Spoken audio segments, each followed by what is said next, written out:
10ویں صدی عیسوی کے بعد سے وہ نفرت کا دھارا صلیبی جنگوں کی شکل میں عالم اسلام پر ٹوٹ پڑا، اور اس کے بعد حال ہی میں جو فتح انہوں نے حاصل کی، نوٹ کر لیجئے کہ جہاں تک پروٹیسٹنٹ مذہب کا تعلق ہے وہ تو پہلے سے ان کی جیب میں تھا۔ یہ ویسٹ کا لفظ آپ نے پڑھا ہوگا اور اخبارات میں آتا رہا خلیج کی جنگ کے دوران۔ ویسٹ ایک تو کہتے ہیں یہ بھیڑ جو کاٹ جاتی ہے، منہ سوج جاتا ہے، ایک ویسٹ مخفف ہے، وائٹ اینگلو سیکسن پروٹیسٹنٹس۔ سب سے پہلے یہود نے انہیں شکار کیا، اپنا اعلی کار بنایا۔ یہی وجہ ہے، آپ کو معلوم ہے 1917 میں انگریزوں کے ذریعے سے انہیں یہ اجازت ملی کہ فلسطین میں زمینیں بھی خرید سکتے ہیں، جائیدادیں بھی خرید سکتے ہیں۔ بالفور ڈیکلریشن، انگلستان کا وزیر خارجہ تھا جس نے کہ یہ اجازت دلوائی ہے، ورنہ یہ کہ خلافت عثمانیہ جب تک قائم رہی ہے، خلیفہ عثمانی ترک خلیفہ نے اجازت نہیں دی، اس لیے کہ حضرت عمر رضی اللہ تعالیٰ عنہ نے، یہ بھی اب تاریخ کی ایک حقیقت بیان کر رہا ہوں جو شاید بہت سے حضرات کے علم میں نہ ہو، کہ جب یروشلم کے عیسائیوں نے سرنڈر کیا ہے یروشلم، حضرت عمر آئے ہیں، تشریف لائے ہیں مدینہ منورہ سے چارج لینے کے لیے، اس وقت جو ٹریٹی لکھی گئی ہے، جو معاہدہ ہوا ہے، اس میں وہاں کے یہودیوں، یہاں کے عیسائیوں نے طے کرایا تھا کہ یہاں آپ یہودیوں کو آباد ہونے کی اجازت نہیں دیں گے۔ یہودی آ سکتا ہے، زیارت کر سکتا ہے، اپنے مقامات مقدسہ کو آ کر دیکھ سکتا ہے، یہاں آباد نہیں ہو سکتا۔ اور یہ کون شرط رکھ رہا ہے؟ عیسائی۔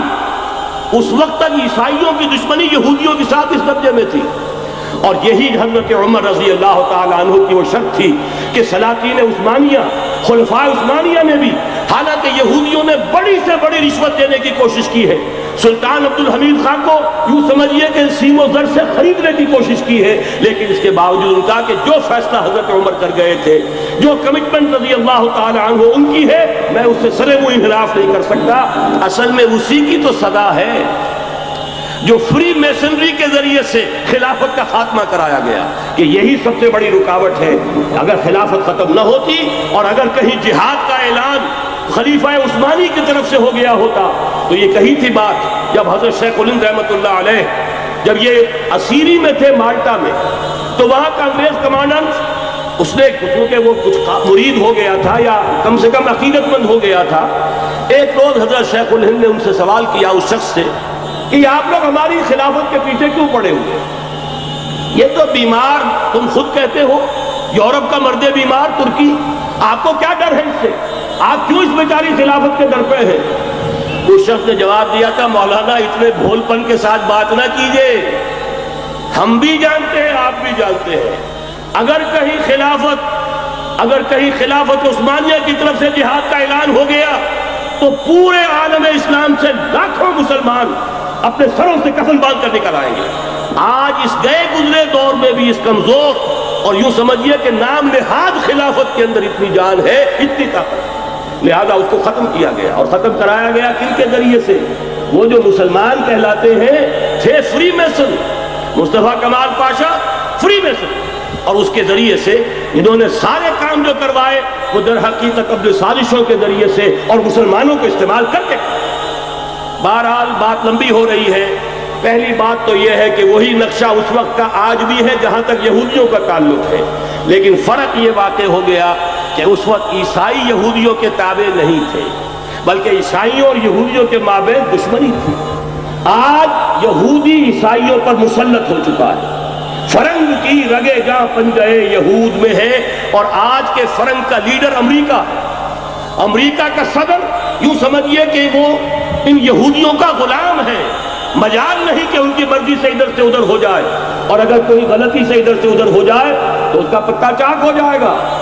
آپ دیکھیے کیا حشر ہوا ہے بش کا، حالانکہ بہت بڑا ہیرو بن کر نکلا تھا گلف وار سے، لیکن ذرا سا ایک بیان دے دیا تھا کہ جو اسرائیل کو پسند نہیں آیا، تو جو الیکشن میں چاروں شانے چت ہوا ہے اس کا جو حشر ہوا ہے وہ دیکھ لیجیے۔ تو پہلی بات تو یہ سمجھ لیجئے کہ آج بھی یہودی، یہ نیو ورلڈ آرڈر ہے، نیو ورلڈ آرڈر، اور اس میں عیسائی دنیا اس کی اعلی کار ہے۔ اب صورتحال کیا ہے؟ عیسائی دنیا، میں ایک بات بتا رہا تھا بیچ میں رہ گئی، کہ جہاں تک پروٹیسٹنٹ عیسائی تھے وہ تو پہلے ان کے ہاتھ میں تھے، حال ہی میں انہوں نے جو فتح حاصل کی ہے وہ کیتھولک عیسائیت کو بھی اپنے ہاتھ میں لے لیا ہے۔ چنانچہ پوپ صاحب نے فرمان جاری کر دیا ہے کہ ہمارے خداوند یسوع مسیح کے قتل کی ذمہ داری ان یہودیوں پر نہیں ہے، بری کر دیے گئے۔ 1900 برس کے بعد، بلکہ 2000 برس کے قریب ہو گئے، انہیں ایگزونریٹ کر دیا گیا، ایبسالو کر دیا گیا، ان پر ذمہ داری نہیں۔ نتیجہ یہ نکلا ہے کہ ابھی چند مہینے پہلے جو مذاکرات صلح کے ہو رہے تھے، جن میں یاسر عرفات بھی تھے اور یہ اسحاق رابین گیا ہوا تھا واشنگٹن، وہاں سے واپس آیا ہے تو روم میں رک کر پاپائے روم سے ملاقات کر کے تشریف لائے ہیں۔ انہیں دعوت دی ہے کہ یروشلم آئیے، اور ویٹیکان نے تسلیم کر لیا ہے اسرائیل کو، اور ویٹیکان کا اب جو ہے ایک ایمبیسی، اس کا جو ہے سفارت خانہ وہ یروشلم میں بننے والا ہے، اور پوپ صاحب بھی وزٹ کرنے والے ہیں۔ گویا کہ یہ گٹھ جوڑ اب مکمل ہو چکا، اب کہیں اس میں کوئی کمی نہیں رہی۔ اس یونائٹڈ فورس کے ساتھ یہ نیو ورلڈ آرڈر اس وقت عالم اسلام پر حملہ آور ہے۔ اب اس میں نوٹ کیجئے کہ اس وقت کی فضا ہے کیا۔ عالم اسلام میں سے عالم عرب ان کے شکنجے میں جا کیوں بنا کر کھڑے ہوئے ہیں اسرائیل کو ماننے کے لیے اور سر تسلیم خم کرنے کے لیے؟ انہیں بلا کر میڈرڈ میں پیش کیا گیا یہودیوں کے سامنے کہ تم جن کے ساتھ ایک ٹیبل پر بیٹھنے کو تیار نہیں تھے، میڈرڈ میں آؤ، آؤ اپنا قبرستان دیکھو۔ یہ اسپین کی سرزمین جہاں تم نے 800 برس حکومت کی تھی، یہ تمہارا قبرستان، یہاں آؤ اور بیٹھو اور ان کے ساتھ بات کرو۔ گئے تھے کہ نہیں تمام فرنٹ لائن سٹیٹس میڈرڈ میں؟ حالانکہ کوئی بین الاقوامی کانفرنس کبھی میڈرڈ میں نہیں ہوئی، یا تو یہ واشنگٹن میں، بعد میں وہ سارے معاملات واشنگٹن میں چلے، شروع وہاں سے کیا۔ اس لیے کہ نیوز ویک کا کچھ عرصے پہلے کور سٹوری جو تھی 1992 is the year of Spain. Why? 1592 was the year of the fall of Granada.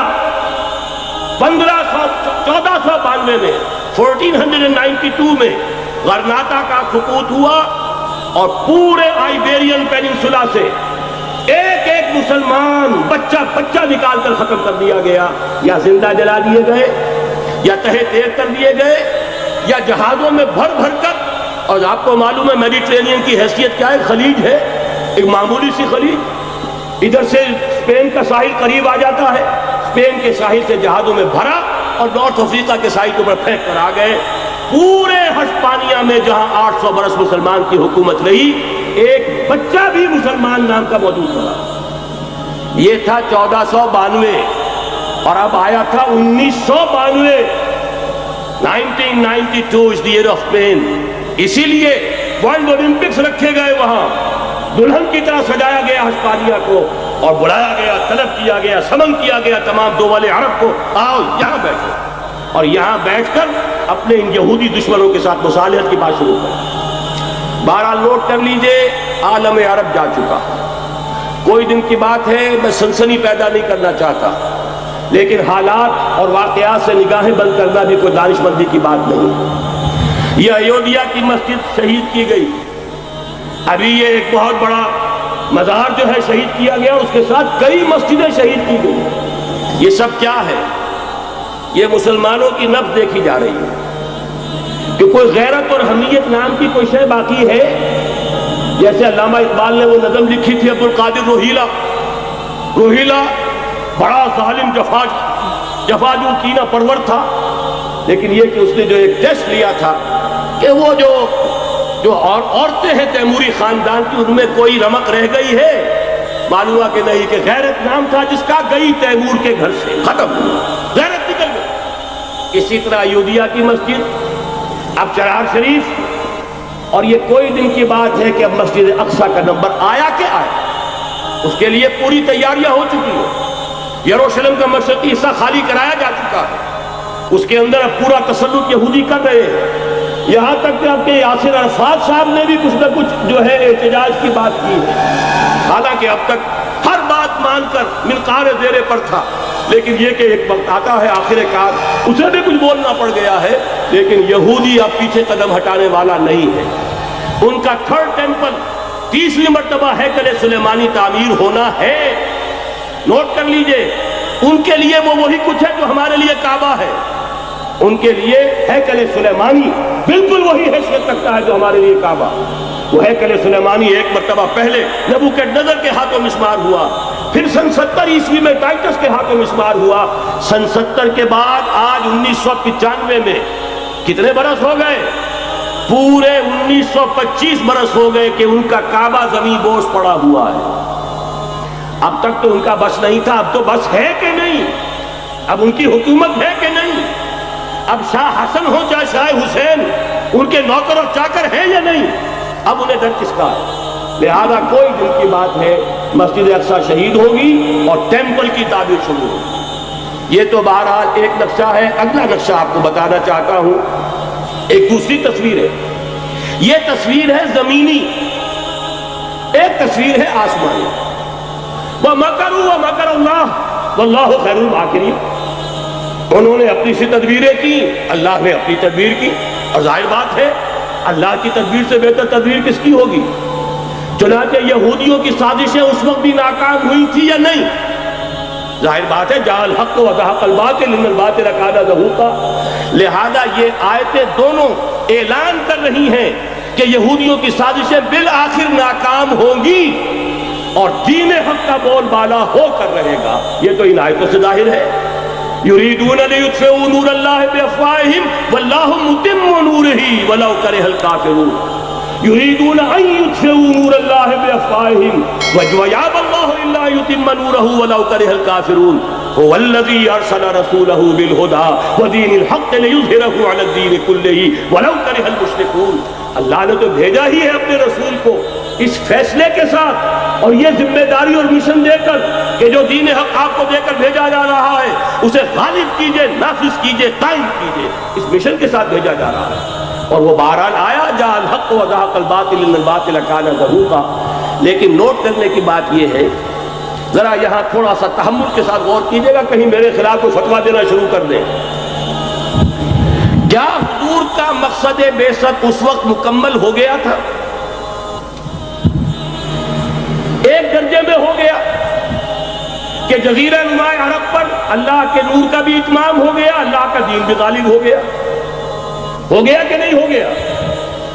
لیکن کیا محمد الرسول اللہ صرف عرب کے لیے بھیجے گئے تھے؟ قرآن کہتا ہے ببانگ دول وَمَا أَرْسَلْنَاكَ إِلَّا كَافَّةً لِلنَّاسِ بَشِيرًا وَنَذِيرًا۔ اے محمد صلی اللہ علیہ وسلم، ہم نے نہیں بھیجا ہے آپ کو مگر پوری نوع انسانی کے لیے بشیر اور نذیر بنا کر۔ تو جان لیجئے کہ یہ مقصد بعثت محمدی صلی اللہ علیہ وسلم بتمام و کمال اس وقت پورا ہوگا جب کل عالم انسانیت پر، کل روح ارضی پر اللہ کا دین اسی طرح غالب ہو جائے گا جس طرح کہ محمد رسول اللہ والذین معہ صلی اللہ علیہ وسلم ورضی اللہ تعالی عنہم اجمعین، ان کے ہاتھوں سے، ان کے ایثار سے، ان کی قربانیوں سے، جن کا نقشہ آپ کے سامنے مولانا کھینچ چکے ہیں، ان کے ایثار، ان کی قربانیاں، ان کی محنت، ان کی جفاکشی، ان کی سرفروشی، ان کے جان تن من دھن لگا دینے کے نتیجے میں جیسے اس وقت غالب ہوا تھا کل روح ارضی پر غالب ہوگا، تب کہیں جا کر مقصد بعثت محمدی مکمل ہوگا۔ یہی وجہ ہے اقبال نے کہا تھا وقت فرصت ہے کہاں، کام ابھی باقی ہے، نور توحید کا اتمام ابھی باقی ہے۔ لیکن ساتھ ہی خوشخبری بھی دی تھی، یہ چمن معمور ہوگا نغمہ توحید سے، آئے گا وہ دور، یہ چمن معمور ہوگا نغمہ توحید سے، لازماً آتا